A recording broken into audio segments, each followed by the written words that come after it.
বাংলাদেশের রাজনীতিবিদদের ব্যর্থতা। তারা বাংলাদেশের সশস্ত্র বাহিনীকে নিজেদের বাহিনী বলে প্রচার করে, নিজেদের বাহিনীর মতো, নিজেদের গুন্ডা বাহিনীর মতো তারা ব্যবহার করতে চায় বাংলাদেশের সশস্ত্র বাহিনীগুলোকে। অন্তত আওয়ামী লীগ 15 বছরে যে ফ্যাসিস্ট কায়দায় দেশ পরিচালনা করছিল, অন্তর্বর্তী সরকার আসলে জনগণ তার থেকে মুক্তি পাবে। কিন্তু দুর্ভাগ্যের বিষয় হলো এই অন্তর্বর্তী সরকারের 4 মাসে মনে হচ্ছে যে আওয়ামী লীগের থেকেও এই অন্তর্বর্তী সরকার নব্য ফ্যাসিস্ট হিসেবে তারা পরিণত হয়েছে।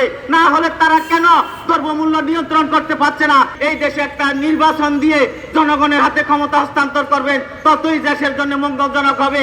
না হলে দেশ আরো কঠিন থেকে কঠিনতর সমস্যার সম্মুখীন হবে। যে বাংলাদেশের যে 15 জন বাংলাদেশের সৈনিক তাদের দায়িত্ব পালন করতে গিয়ে নিহত হয়েছে, আমি তাদের প্রতি বিনম্র শ্রদ্ধা জানাচ্ছি এবং তাদের আত্মার শান্তি কামনা করছি। আপনারা জানেন স্বাধীনতার পর থেকে এ পর্যন্ত বাংলাদেশে পিস কিপিং এ, শান্তি মিশনে 1,80,000 বাংলাদেশি সশস্ত্র বাহিনীর সদস্যরা তাদের দায়িত্বে কর্তব্য সুন্দরভাবে পালন করেছেন। এখন এই দায়িত্ব পালন করতে গিয়ে সেই 70 সাল থেকে এই পর্যন্ত 160 জন সৈনিক, বাংলাদেশের সৈনিক তারা সেখানে নিহত হয়েছে। বর্তমানে বাংলাদেশের 6,802 জন সৈনিক তারা সিয়েরা লিওনের বিভিন্ন দেশে কর্তব্য সহিত তারা তাদের দায়িত্ব পালন করছে। কিন্তু দুর্ভাগ্যের বিষয় হলো তারা বাংলাদেশে তাদের সেই দায়িত্বটা সঠিকভাবে পালন করতে পারে না। বিদেশে পিস কিপিং এ তাদের দায়িত্বটা কিন্তু সুন্দরভাবে পালন করে, কিন্তু বাংলাদেশের বেলায় কিন্তু মনে হচ্ছে যে তারা তাদের সঠিক দায়িত্বটা পালন করছে না। এর জন্য দায়ী হলো বাংলাদেশের প্রতিহিংসার রাজনীতি। বাংলাদেশে যখন যেই দল রাষ্ট্র ক্ষমতায় আসে, সেই দলই আমাদের এই সশস্ত্র বাহিনীগুলোকে তাদের নিজস্ব বাহিনীতে পরিণত করে, তাদের নিজস্ব আজ্ঞাবহ লোক হিসেবে বিবেচনা করে। সেই জন্য বাংলাদেশের সশস্ত্র বাহিনী বিদেশের মাটিতে সুন্দরভাবে দায়িত্ব পালন করলেও বাংলাদেশের মাটিতে তারা সেইভাবে দায়িত্ব পালন করতে পারে না। এটা আমাদের সশস্ত্র বাহিনীর ব্যর্থতা কিনা আমি জানি না, তবে এটা বাংলাদেশের রাজনীতিবিদদের ব্যর্থতা। তারা বাংলাদেশের সশস্ত্র বাহিনীকে নিজেদের বাহিনী বলে প্রচার করে, নিজেদের বাহিনীর মতো, নিজেদের গুন্ডা বাহিনীর মতো তারা ব্যবহার করতে চায় বাংলাদেশের সশস্ত্র বাহিনীগুলোকে। আমরা আশা করি বাংলাদেশের সশস্ত্র বাহিনী জনগণের কষ্টার্জিত ট্যাক্সের টাকায় তারা পরিচালিত হয়। তাদের কর্তব্য হলো বাংলাদেশের জনগণের জননিরাপত্তা নিশ্চিত করা, বাংলাদেশের মানুষের আশা আকাঙ্ক্ষার, বাংলাদেশের স্বাধীনতার সার্বভৌমত্ব রক্ষায় তারা তাদের দায়িত্ব পালন করবেন।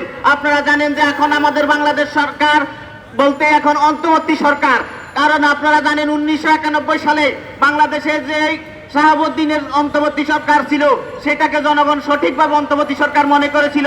1996 সালে হাবিবুর রহমানের সরকারকে জনগণ অন্তর্বর্তী সরকার মনে করেছিল।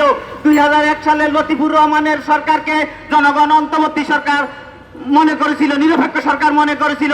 2008 সালের মঈনুদ্দিন ফখরুদ্দিনের সেই সরকারকে মানুষ সঠিক অন্তর্বর্তী সরকার মনে করেছিল। কিন্তু দুর্ভাগ্যের বিষয় হলো যে এই 2024 সালের অন্তর্বর্তী সরকারকে এখন জনগণ আর অন্তর্বর্তী সরকার মনে করছে না। তারা মনে করতেছে এই অন্তর্বর্তী সরকার হয়তো কোনো না কোনো দলগুলোর আস্থাভাজন হিসেবে কাজ করছে, তাদের লেজুর ভিত্তি হিসেবে কাজ করছে।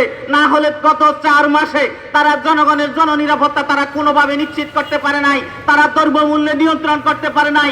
আপনারা জানেন যে প্রতিনিয়তই বাংলাদেশের মানুষ হত্যার শিকার হচ্ছে, কোনো না কোনো জায়গায় মানুষ হত্যার শিকার হচ্ছে। প্রতিদিন দ্রব্যমূল্যের ঊর্ধ্বগতিতে আজকে জনজীবন নির্বিশ্বাস উঠে গেছে। তাহলে জনগণ তো মনে করেছিল যে অন্তর্বর্তী সরকার আসলে অন্তত আওয়ামী লীগ 15 বছরে যে ফ্যাসিস্ট কায়দায় দেশ পরিচালনা করছিল, অন্তর্বর্তী সরকার আসলে জনগণ তার থেকে মুক্তি পাবে। কিন্তু দুর্ভাগ্যের বিষয় হলো এই অন্তর্বর্তী সরকারের 4 মাসে মনে হচ্ছে যে আওয়ামী লীগের থেকেও এই অন্তর্বর্তী সরকার নব্য ফ্যাসিস্ট হিসেবে তারা পরিণত হয়েছে। না হলে তারা কেন দ্রব্যমূল্য নিয়ন্ত্রণ করতে পারছে না, তারা কেন জনগণের জননিরাপত্তা নিশ্চিত করতে পারছে না? তাহলে তো জনগণ এখন সন্দেহ করছে তাহলে অন্তর্বর্তী সরকার কি সেই দুর্নীতিবাজদের দোষর হিসেবে কাজ করছে? না হলে তারা কেন তাদের সঠিক দায়িত্ব পালন করতেছে না? এখন জনগণ মনে করতেছে যে অন্তর্বর্তী সরকার যত তাড়াতাড়ি এই দেশে একটা নির্বাচন দিয়ে জনগণের হাতে ক্ষমতা হস্তান্তর করবেন, ততই দেশের জন্য মঙ্গলজনক হবে। না হলে দেশ আরো কঠিন থেকে কঠিনতর সমস্যার সম্মুখীন হবে। এই কঠিন সমস্যায় এখন জনগণের একমাত্র আশা আকাঙ্ক্ষা জনগণের ভরসা হলো আমাদের সশস্ত্র বাহিনী। এই সশস্ত্র বাহিনী জনগণকে রক্ষা করতে পারবে, দেশ এবং স্বাধীনতার সার্বভৌমত্ব রক্ষা করতে পারবে। অনেকে এখন মস্করা করে বলে থাকেন যে অন্তর্বর্তী সরকারের 4 মাসের শাসনামল হলো সেই 1760 সালের বর্গীর শাসনামল। সেই বর্গীরা এখন মা বাবারা অনেক সন্তানকে ঘুম পাড়ায় বর্গীর শাসনামলের কথা বলে যে খোকা ঘুমালো, পাড়া জুড়ালো, বর্গী এলো দেশে, বুলবুলিতে ধান খেয়েছে, খাজনা দিব কিসে। এর কারণ হলো আপনারা জানেন 1760 সালে যখন বর্গীরা তখন কারো কাছে চাঁদা পাইতো না, তখন তাদের ঘরের সন্তানকে ধরে নিয়ে যাইতো। তখন কেউ যদি খাজনা দিতে না পারতো তাহলে ছোট ছোট ছেলেদেরকে ধরে নিয়ে যাইতো। আপনারা জানেন যে গত মাসে আজিমপুরে চাঁদাবাজরা চাঁদাবাজি করতে গিয়ে যখন চাঁদা পায় নাই তখন তার ঘরের শিশুকে ধরে নিয়ে গেছে।